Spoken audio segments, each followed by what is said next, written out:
अस्सलामुअलैकुम वरहमतुल्लाहि वबरकातुहू।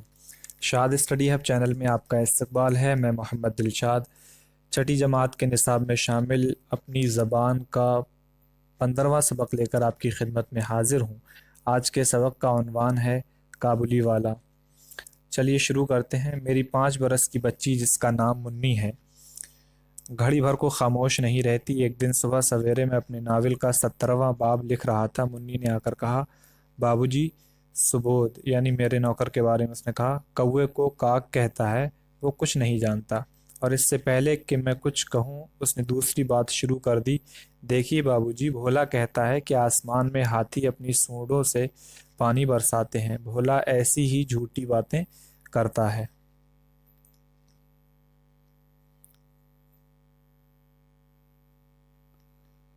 मुन्नी ने हंसकर मुन्नी से कहा, भोला के साथ मुन्नी तू भोला के साथ जाकर खेल, मुझे इस वक्त काम करना है।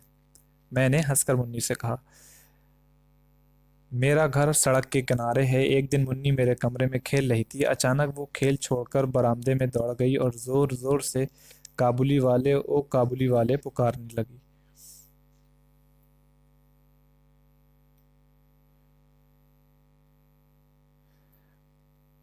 काबुली वाले के कंधे पर मेवे का थैला और हाथ में अंगूरों की पिटारी थी। मोटे मोटे कपड़े का ढीला ढाला कुर्ता पहने, साफा बांधे, लंबे डील का एक काबुली वाला सड़क पर आहिस्ता आहिस्ता चला जा रहा था। मुन्नी की आवाज़ सुनकर हंसमुख काबुली वाले ने घूमकर देखा। मुन्नी घबरा गई और उस काबुली वाले को फाटक में अंदर आता देखकर भाग गई। इसलिए कि मुन्नी की माँ कहा करती थी कि काबुली वाले बच्चों को थैले में डालकर ले जाते हैं। मैंने मुन्नी का खौफ दूर करने के लिए उसको अंदर से बुलाया। काबुली वाला अपनी झोली से किशमिश निकालकर मुन्नी को देने लगा। मुन्नी किसी तरह लेने पर राजी ना हुई। उसका शुबा और भी बढ़ गया।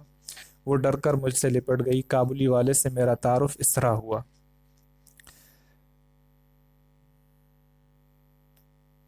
मैं एक रोज़ किसी ज़रूरी काम से बाहर जा रहा था। दरवाजे पर देखा कि मुन्नी उस काबुली वाले से बड़े मज़े से बातें कर रही थी।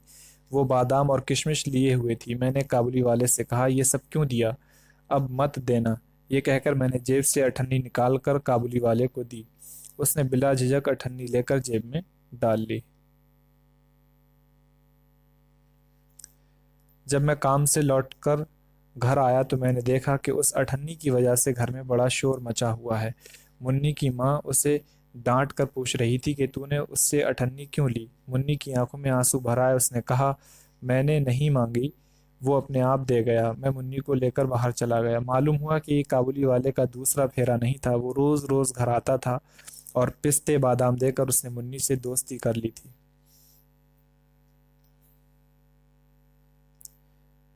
काबुली वाले का नाम रहमत था। रहमत और मुन्नी की उम्र में ज़मीन आसमान का फ़र्क था। फिर भी दोनों एक दूसरे के दोस्त हो गए। उन दोनों में कुछ बंधी टिकी बातें होती थीं। काबुली वाला कहता, मुन्नी ससुराल जाओगी? मुन्नी नहीं जानती थी कि ससुराल किसे कहते हैं, लेकिन भला वो चुप रहने वाली कहाँ थी। वो उल्टा काबुली वाले से पूछती, तुम ससुराल जाओगे? रहमत घूंसा तान कर कहता, मैं तो ससुरे को मारूंगा। ये सुनकर मुन्नी खूब हंसती। हर साल जब जाड़े का मौसम ख़त्म होने लगता तो रहमत अपने वतन जाने की तैयारी करता और घर घर जाकर अपना रुपया वसूल करता, मगर एक बार मुन्नी से मिलने ज़रूर आता। एक दिन मैं अपने कमरे में बैठा पढ़ रहा था। अचानक गली में बड़ा शोर व गुल सुनाई दिया। मैंने खड़े होकर देखा। रहमत को 2 सिपाही बांधे लिए जा रहे थे। पीछे से लड़कों और राहगीरों का मजमा चला आ रहा था। रहमत के कुर्ते पर खून के धब्बे थे और एक सिपाही के हाथ में खून से भरी छुरी थी। मैं भागा गया और सिपाहियों को रोक कर पूछा, क्या बात है? मालूम हुआ कि पड़ोस में एक चपरासी ने रहमत से एक चादर ली थी और अब वो दाम देने से इनकार करता था। इस पर झगड़ा हो गया और रहमत ने गुस्से में चपरासी पर छुरी से हमला कर दिया। रहमत उस बेईमान चपरासी को सैकड़ों गालियां दे रहा था। इस बीच में काबुली वाले ओ काबुली वाले पुकारती हुई मुन्नी भी वहां आ गई। रहमत का चेहरा दम भर के लिए खुशी से खिल उठा। मुन्नी ने आते ही उससे पूछा, तुम ससुराल जाओगे? रहमत ने हंसकर कहा, हाँ, वहीं जा रहा हूँ। उसने देखा कि इस जवाब से मुन्नी को हंसी आ गई। तब उसने घूंसा दिखाकर कहा, मैं ससुरे को मारता ज़रूर, लेकिन क्या करूँ, मेरे हाथ बंधे हुए हैं। कुछ दिनों के बाद इस जुर्म में रहमत को 7 साल की सज़ा हो गई। इस वाक़े के बाद कई दिन गुजर गए। मुन्नी काबुली वाले को भूल गई। मुन्नी बड़ी हो गई और फिर उसकी शादी भी तय हो गई। आखिरकार शादी की तारीख आ पहुंची। मेहमानों से घर भरा हुआ था। मैं अपने कमरे में बैठा कुछ काम कर रहा था। अचानक उस वक्त रहमत वहां आ गया। पहले तो मैं उसको पहचान न सका। उसकी हंसी से समझ गया कि ये रहमत है। मैंने पूछा, क्यों रहमत, कब आए? कल ही शाम को जेल से छूटा हूँ। मैंने कहा, आज तो मैं बहुत मसरूफ़ हूँ, फिर कभी आना। वो उदास होकर जाने लगा, लेकिन फिर हिचकिचाते हुए बोला, बाबूजी, मुन्नी कहाँ है? मैंने कहा, आज घर में काम है, मुन्नी से भी मुलाकात ना होगी। वो उदास हो गया। अच्छा बाबूजी, सलाम कहकर जाने लगा। मुझे जैसे धक्का सा लगा। जी चाहा कि उसको बुला लूं। इतने में देखा कि वो खुद ही वापस आ रहा है। वापस आकर उसने कहा, ये कुछ किशमिश बादाम मुन्नी के लिए लाया था, उसको दे दीजिए। मैंने उसकी कीमत अदा करनी चाहिए। तब उसने मेरा हाथ पकड़ लिया और कहा, आपकी मेहरबानी मैं कभी नहीं भूल सकता। मुझे कीमत ना दीजिए बाबूजी, मुन्नी जैसी मेरी भी बेटी है। इसीलिए मैं उसके लिए मेवा लाता था। मैं यहाँ सौदा बेचने नहीं आता। इतना कहकर उसने कुर्ते के अंदर से एक मैले कागज की पुड़िया निकाली। बड़ी एहतियात से पुड़िया खोलकर मेरे सामने रख दी। उस कागज पर एक छोटे से हाथ का निशान था। अपनी बेटी की इस निशानी को छाती से लगाकर रहमत इतनी दूर से मेवा बेचने कलकत्ता आया था। ये देखकर मेरी आंखों में आंसू आ गए। मैं सब कुछ भूल गया। बस ये बात याद रह गई कि मैं भी बाप हूँ और वो भी बाप है। मैंने उसी वक्त मुन्नी को अंदर से बुलाया। मुन्नी शादी के कपड़े और जेवर पहने हुए आई और शर्माई शर्माई मेरे सामने खड़ी हो गई। उसको देखकर काबुली वाला घबरा सा गया और बात भी न कर सका। फिर उसने हंसकर कहा, मुन्नी तू ससुराल जा रही है? अब मुन्नी ससुराल के माना समझने लगी थी। उसने शर्मा के सर झुका लिया। रहमत कुछ सोचकर जमीन पर बैठ गया, जैसे उसको यकायक एहसास हुआ कि उसकी लड़की भी इतने दिनों में बड़ी हो गई होगी। इन 8 वर्षों में उसका क्या हुआ कौन जाने। वो उसकी याद में खो गया। ये कहानी लिखी है रविंद्रनाथ टैगोर ने। चलिए अब इसकी मश्क हम हल करते हैं। पहले अल्फाज माना देख लेते हैं इसके। बाब का माना है किताब का एक मुकम्मल हिस्सा या फिर दरवाज़ा। साफा का माना होता है पगड़ी। ज़मीन और आसमान का फ़र्क, मतलब बहुत बड़ा फ़र्क। खौफ इसका माना है डर। मजमा इसका माना है भीड़। शुबह इसका माना है शक। मसरूफ़ काम में लगा हुआ। एहतियात इसका माना है चौकसी। मेवा इसका माना है सूखे फल जैसे पिस्ता, बादाम, किशमिश वगैरह। पुड़िया कागज़ का छोटा सा टुकड़ा जिसमें कोई चीज़ लपेटी जाए। सौदा वो सामान जो खरीदा और बेचा जाए। यकायक मतलब अचानक। अब इसके बाद हम सवालात देखते हैं और आज हम ये देखेंगे कि किस तरीके से सवालात हल किए जाते हैं। क्योंकि बहुत से तलबा के साथ ये परेशानी होती है, वो किसी हद तक रीडिंग तो कर लेते हैं, उर्दू पढ़ लेते हैं, लेकिन जब सबक हल करने की यानी एक्सरसाइज और मश्क हल करने की जब नौबत आती है तो फिर उन्हें बहुत मशक्क़त का सामना करना पड़ता है। तो इस वीडियो में हम ये थोड़ी लॉन्ग हो सकती है, लेकिन इसमें हम इंशाल्लाह ये इस पर डिस्कस करने वाले हैं कि किस तरीके से हम सवालों के जवाबात तलाश करें, सवालों को किस तरीके से हम हल करें सबक की मदद से। अब पहला सवाल है, आप देख सकते हैं, मुन्नी कौन थी? तो मुन्नी कौन थी किसके बारे में पूछा जा रहा है? मुन्नी के बारे में। तो ये कीवर्ड हमें याद रखना है और कलीदी लफ्ज़ जिसे कहते हैं, ये हम तलाश करेंगे कि मुन्नी कौन थी। अब अब यहाँ हम देखें, इसमें मेरी 5 बरस की बच्ची जिसका नाम मुन्नी है, बस इतने से ही आपको इसका जवाब मिल जाएगा। अब मेरी कौन बोल रहा है, किसका कहना है कि मेरी 5 बरस की बच्ची? तो जाहिर सी बात है यहाँ किसी का नाम दिया हुआ नहीं है। ये कहानी रविंद्रनाथ टैगोर ने लिखी है, तो हम क्या बोलेंगे कि रविंद्रनाथ टैगोर की 5 बरस की बच्ची थी जिसका नाम था मुन्नी। ये जवाब हो जाएगा। उसके बाद हम दूसरा सवाल देखते हैं। दूसरा सवाल है, मुन्नी ने बाबूजी से सुबोध की क्या शिकायत की? तो हम इसको भी देखते हैं सबक से किस तरीके से हल करना है। मुन्नी ने शिकायत की, बाबूजी, सुबोध कौवे को काग कहता है, वो कुछ नहीं जानता। ये मुन्नी ने शिकायत। तीसरा सवाल है, काबुली वाले का हुलिया कैसा था। हुलिया का मतलब है कि उसकी कंडीशन कैसी थी, वो दिखने में, देखने भालने में काबुली वाला कैसा लगता था। तो इसका हम जवाब तलाश करते हैं। ये उस सवाल का जवाब है, काबुली वाले के कंधे पर मेवे का थैला और हाथ में अंगूरों की पिटारी थी। उसका हुलिया मोटे मोटे कपड़े का ढीला ढाला कुर्ता पहने, साफा बांधे, लंबे डील डोल का एक काबुली वाला। तो लंबे डील डोल वाला, या ये कह सकते हैं कि मोटे मोटे कपड़े का ढीला ढाला कुर्ता पहने, साफा बांधे और लंबे डोल डील डोल का आदमी था। तो इस तरीके से ये जवाब हो जाएगा उस सवाल का। तो कोई भी किसी भी सवाल का जवाब तलाश करने के लिए उसके कलीदी लफ्ज़ जो होते हैं, कलीदी अल्फाज जो होते हैं, जिन्हें हम कीवर्ड्स कहते हैं, उन्हें हम तलाश करके आसानी से और जवाब तलाश कर सकते हैं। उसके बाद हम चौथा सवाल देखते हैं। चौथा सवाल है, काबुली वाले को देखकर मुन्नी क्यों घबरा गई। इसका जवाब होगा कि मुन्नी की, इसमें इसका जवाब है, इसलिए कि मुन्नी की माँ कहा करती थी। क्या कहा करती थी? पहले आपको लिखना है कि मुन्नी घबरा गई, इसलिए घबरा गई कि मुन्नी की माँ कहा करती थी कि काबुली वाले बच्चों को थैले में डालकर ले जाते हैं। तो इस तरह से आप कह सकते हैं कि काबुली वाले के घूमने पर मुन्नी घबरा गई, इसलिए कि मुन्नी की माँ कहा करती थी काबुली वाले बच्चों को थैले में डालकर ले जाते हैं। एग्जैक्ट जवाब यही आप लिख सकते हैं। उसके बाद हम अगला सवाल देखते हैं। सवाल नंबर 5 है, मुन्नी की माँ उसे किस बात पर डांट रही थी। यानी मुन्नी की माँ मुन्नी को किस बात पर डांट रही थी।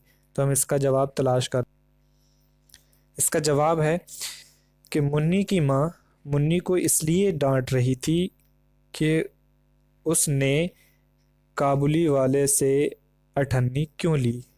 मुन्नी की माँ उसे डांट कर पूछ रही थी कि तूने उससे अठन्नी क्यों ली। इसी से आपको जवाब बनाना है।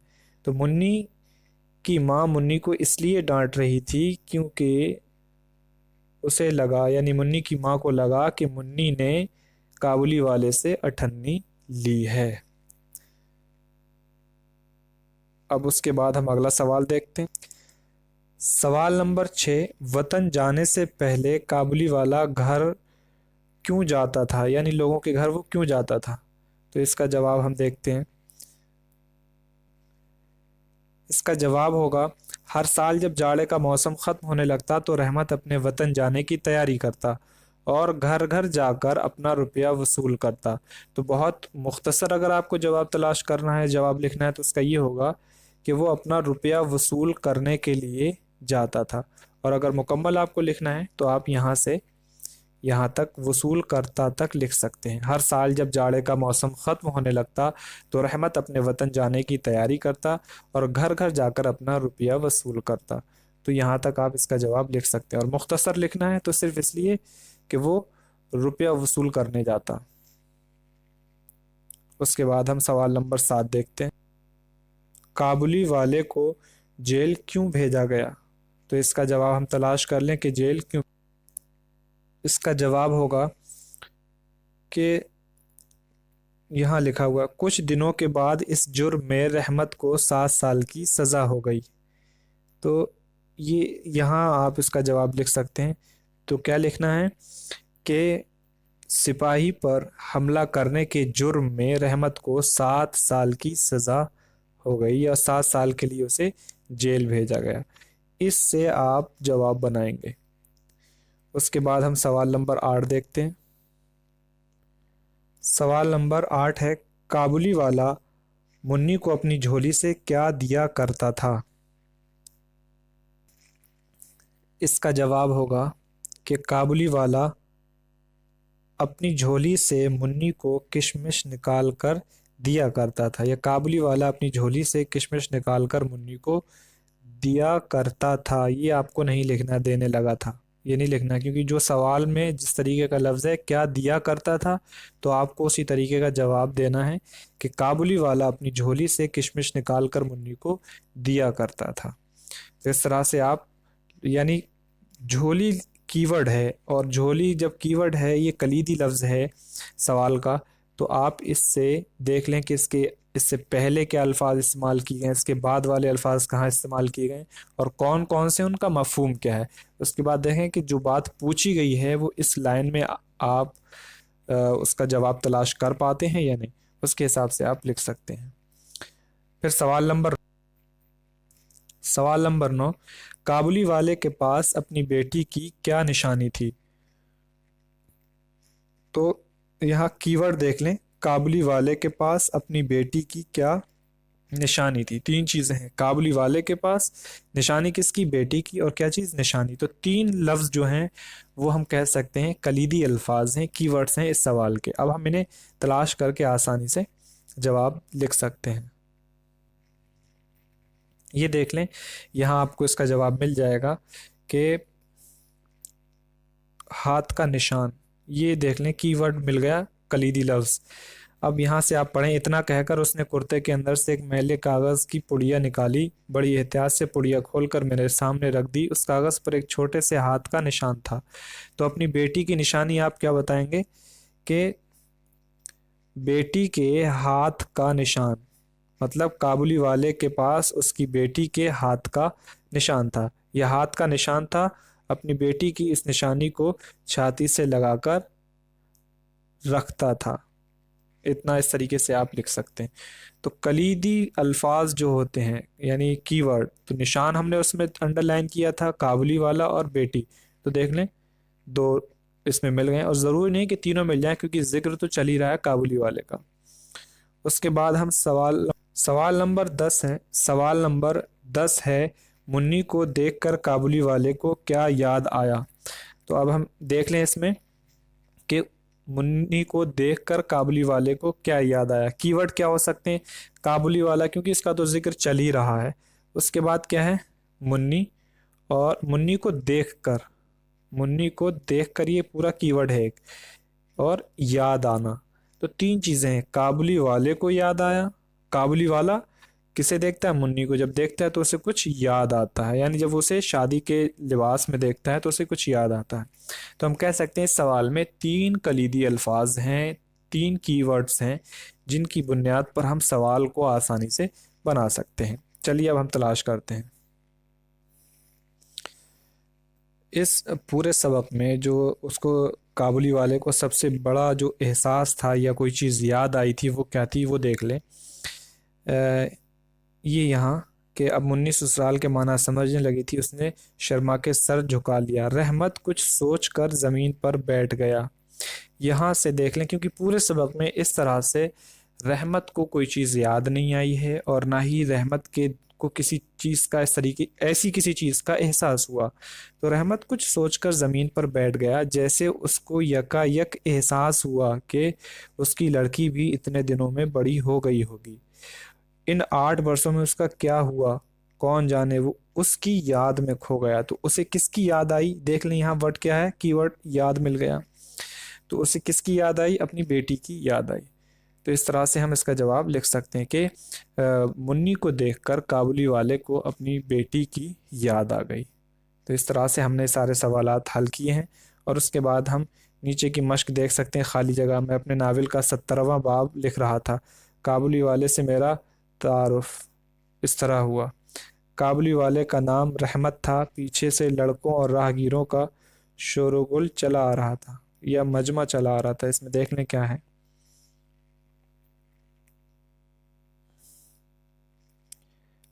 मजमा चला आ रहा था। उसके बाद काबुली वाला कहता, मुन्नी ससुराल जाओगी।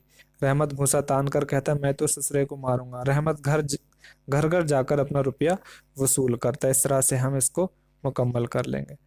अब उसके बाद देखते हैं, मैंने कहा आज तो मैं बहुत मसरूफ हूँ। उस कागज़ पर एक छोटे से हाथ का निशान था। उसको यकायक एहसास हुआ कि उसकी लड़की भी इतने दिनों में बड़ी हो गई होगी। अब यहाँ तक ये मुकम्मल हो गया। नीचे दिए हुए लफ्ज़ों को जुमलों में इस्तेमाल कीजिए। साफ़ा, डेलडोल, खौफ, मसरूफ़, एहतियात। तो आप इन्हें इस्तेमाल कर सकते हैं क्योंकि वीडियो बहुत लंबी हो जाती है। इन लफ्ज़ों के मुतज़ाद लिखिए। दोस्त, दुश्मन के इसका मुतज़ाद होगा दुश्मन। पीछे, आगे, बेईमान, ईमानदार। खुशी, गम, खुशनुमा, बदनुमा, उल्टा सीधा, इनकार, इकरार। तो इस तरह से आप इसे लिख सकते हैं। नीचे लिखे हुए मुहावरों को अपने जुमलों में इस्तेमाल कीजिए।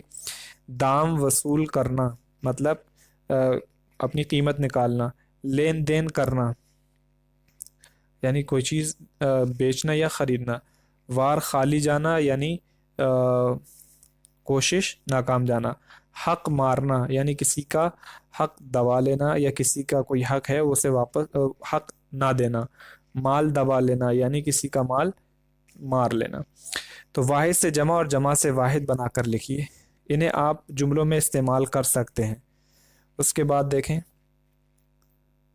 अब इसमें से एक मुहावरे का मैं इस्तेमाल करके बता दूं आपको। दाम वसूल करना किस तरीके से कहेंगे कि अगर आप ये चीज़, मिसाल के तौर पर अगर आप 10 रुपए की चीज़ रोड पर बेच रहे हो तो आप दाम वसूल कर सकते हो। मतलब यानी जो आपने 10 रुपए की चीज़ ली है तो आपको उसके दाम मिल सकते हैं। इस तरह से आप बना सकते हैं। वाहिद से जमा और जमा से वाहिद बनाकर लिखिए। बातें, इसका वाहिद आएगा बात। आंसुओं, जमा होगी इसकी राहगीरों। लड़की, इसकी जमा होगी लड़कियां या लड़कियों। मेवा, मेवों। सिपाहियों, इसका वाहिद होगा सिपाही। चादर की जमा होगी चादरों या चादरें। मेहमानों, इसका वाहिद होगा मेहमान। बरसों, इसका वाहिद होगा बरस। नीचे दिए हुए जुमलों को कहानी की तरतीब से लिखिए। आप कहानी पढ़कर तरतीब से लिख सकते हैं क्योंकि इसमें वीडियो काफ़ी तवील हो जाएगी। मुन्नी की माँ उससे डांट कर पूछ रही थी कि तूने उससे अठन्नी क्यों ली। रहमत का चेहरा दम भर के लिए खुशी से खिल उठा। तो इस तरह से आप देख लें, ये जुमले हैं और इन्हें तरतीब से आप लिख सकते हैं। सही जुमलों के सामने सही और गलत के सामने गलत का निशान लगाइए। सबक आपने सुन ही लिया होगा रीडिंग के ज़रिए, और रीडिंग भी कर सकते हैं आप। तो इसमें आसानी से इसे चुन सकते हैं। मेरी 6 बरस की बच्ची जिसका नाम चुन्नी है, ये गलत है। सुबोध नौकर का नाम है जो कौवे को काक कहता है, सही बात है। मेरा घर सड़क से दूर है, नहीं करीब है। काबुली वाला हंसमुख था, सही बात है। काबुली वाले ने कहा मुन्नी ससुराल जाओगी, सही कहा। काबुली वाला हर साल जाड़े के मौसम में आता था, आता नहीं था बल्कि वो घर जाता था। काबुली वाले का नाम अजमत था, नहीं गलत है। तो इस तरह से आप इसे मुकम्मल कर सकते हैं। उसके बाद देखें, गौर करने की बात, सबक में एक लफ्ज़ सुसरे आया है जिसके माना है ससुर, लेकिन ये लफ्ज़ छेड़छाड़ के लिए भी इस्तेमाल किया जाता है, हंसी मजाक के तौर पर इस्तेमाल किया जाता है, प्यार में भी इस्तेमाल किया जाता है और तंज के तौर पर भी इस्तेमाल किया जाता है। यानी प्यार के बतौर भी इसे इस्तेमाल करते हैं, तंज के बतौर भी इसको इस्तेमाल किया जाता है। उसके बाद ये सबक मुकम्मल हुआ और उम्मीद है कि आपको ये समझ में आ गया होगा। अगर आपने हमारी पिछले वीडियोस नहीं देखे हैं तो उनका लिंक आपको डिस्क्रिप्शन बॉक्स में प्रोवाइड कर दिया जाएगा और आप उन वीडियोस को देखकर उनसे फ़ायदा उठा सकते हैं। मिलते हैं आपसे अगली वीडियो में, तब तक अपना ख्याल रखें। अल्लाह हाफिज़।